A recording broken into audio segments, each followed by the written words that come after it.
I was going to tell him that I wanted a divorce.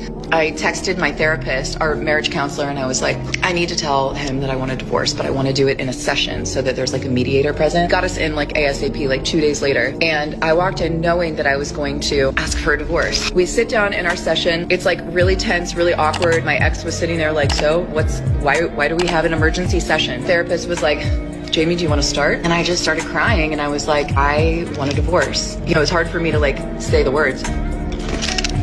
I'm done. I want a divorce. He sat there quiet. I'm sitting next to him crying. He didn't move. He didn't look at me. He didn't react at all. He just was stone cold. And eventually our therapist was like, would you like to respond? He responded right away and he's like, fine, let's just go ahead and finalize the details.